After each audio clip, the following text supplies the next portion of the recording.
Class 10 mathematics में chapter number 13 statistics के topics है मीन, मीडियन एंड मोड, जिसमें मीन 3 मेथड से फाइंड हो सकता है, जो है direct mean method, assume mean method and step deviation method. Direct method का वीडियो ऑलरेडी मैंने बना के रखा हुआ है, जो आप प्लेलिस्ट में जाके चेक कर सकते हो। आज इस वीडियो में हम बात करेंगे एज्यूम मीन मेथड से सम सॉल्व करने में होने वाली गलतियों को कैसे मिनिमाइज कर सकते। चलो तो देखते हैं स्टेप बाय स्टेप कैसे एज्यूम इन मेथड अप्लाई करेंगे एंड कौन से क्वेश्चन में आपको ये मेथड अप्लाई करनी है, क्योंकि आपको क्वेश्चन में कभी कभी ऐसा बोला जाता है कि find the mean of the given data by the suitable method. अब सूटेबल मेथड का मतलब क्या होता है कि क्वेश्चन के अंदर जो मेथड एप्लीकेबल है वही मेथड आपको अप्लाई करनी।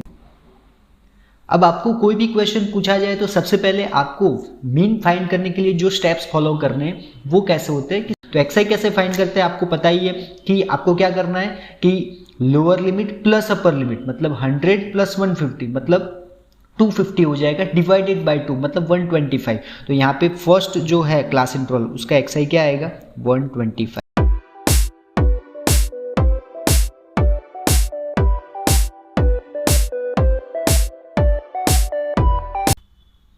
अब अगर हम नॉर्मली देखा जाए तो हमारा काम क्या होता है कि एफ आई और एक्स आई जो आया वो दोनों का क्या करना है मल्टीप्लिकेशन। डायरेक्ट मेथड की अगर बात करें तो डायरेक्ट मेथड में हम क्या करते थे एफ आई और एक्स आई का मल्टीप्लिकेशन करके एफ आई एक्स आई को यहाँ पे लिखते थे।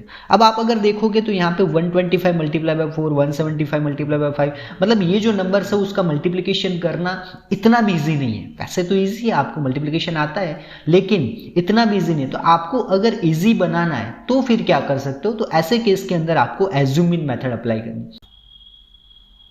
एग्जैक्ट बीच वाली वैल्यू को हम ए एज्यूम करने के बाद क्या करेंगे डी आई फाइंड करेंगे।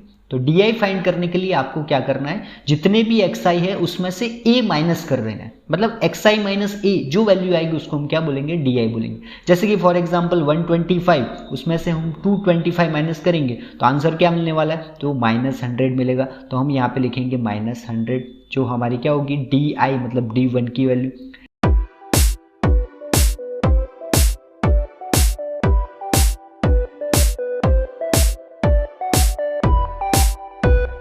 अब आपको क्या करना है कि जो भी काम हम एक्सआई के साथ करते थे डायरेक्ट मीन मेथड के अंदर, एक्सआई के साथ जो भी काम करते थे वही काम हम डीआई के साथ करेंगे।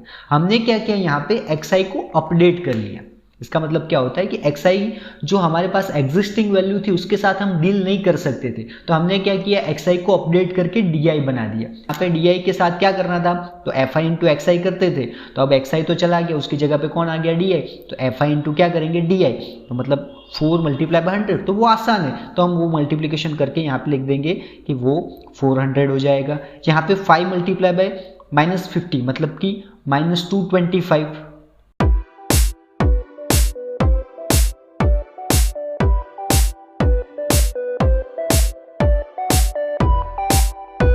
मतलब कि एफ आई इंटू एक्स आई करने के बाद एफ आई एक्स आई जो भी वैल्यूज आ गए वो सबका क्या करते थे एडिशन कर लेते थे। तो यहाँ पे भी एफ आई डी आई जितने भी आए वो पूरी कॉलम का हम क्या करने वाले सम करने वाले। तो यहाँ पे मैं जो नेगेटिव नंबर्स है वो नेगेटिव नंबर्स का सम ऊपर लिख रहा हूँ, मतलब नेगेटिव नंबर्स का सम क्या आएगा -650 आ जाएगा, और पॉजिटिव नंबर जितने भी है उसका सम आ जाएगा +300। और अगर दोनों का टोटल मिला लूँ तो मतलब कितना मिलने वाला है मुझे -350।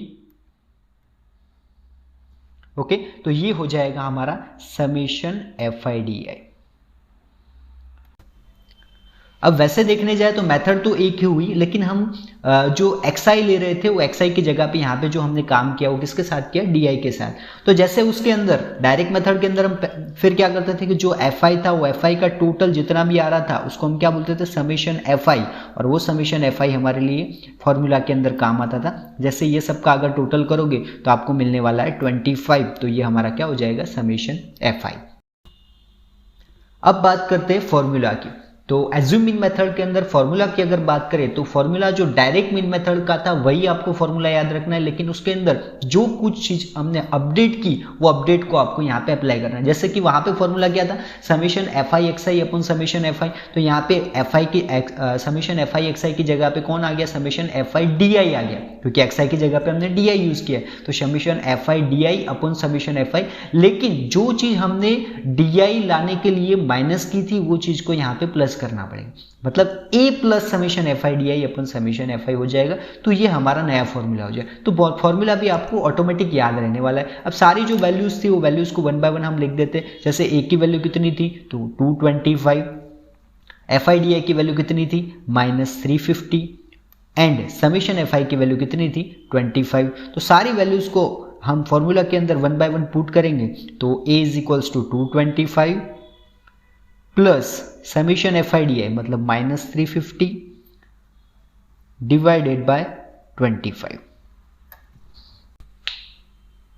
अब यहां पे ये वाला स्टेप सबसे इंपॉर्टेंट है, क्योंकि सबसे ज़्यादा जो मिस्टेक्स होती है, सबसे ज़्यादा जो गलतियां होती है वो यहाँ पे होती है कि 225 प्लस -350 डिवाइड बाय 25। यहाँ पर आने के बाद कुछ लोग क्या करते हैं, एलसीएम लेते हैं, कुछ लोग डायरेक्ट डिवीजन करते हैं। जो भी आप तरीका करो, लेकिन आपका आंसर यहाँ पे ये स्टेप के बाद सही आना चाहिए, क्योंकि सबसे ज़्यादा मिस्टेक्स मैंने देखे हुए यहाँ पे होती है।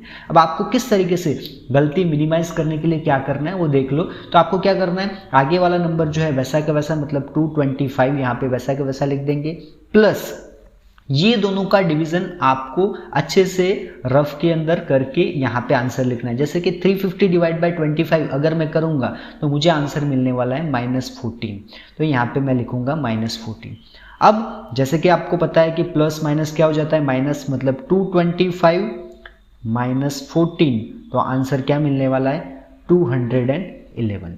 तो मतलब यहाँ पे लिखेंगे 211, वो हमारा क्या हो जाएगा, mean x bar by using assuming method.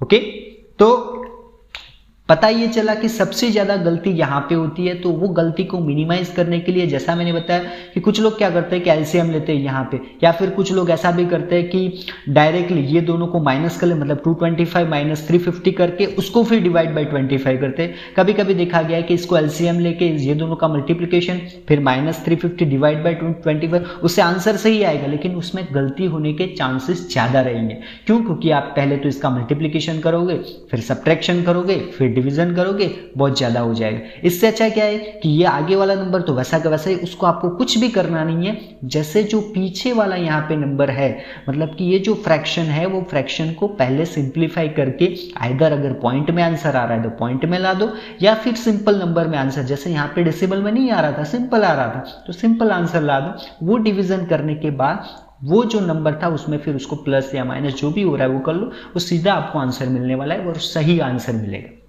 Okay, और खास दूसरी बात ये ध्यान रखनी कि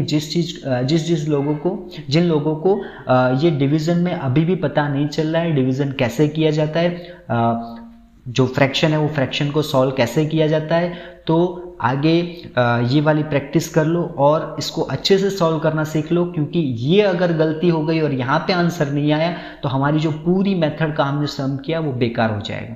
ओके, तो वो चीज़ अच्छे से ध्यान रख के अच्छे से करनी है।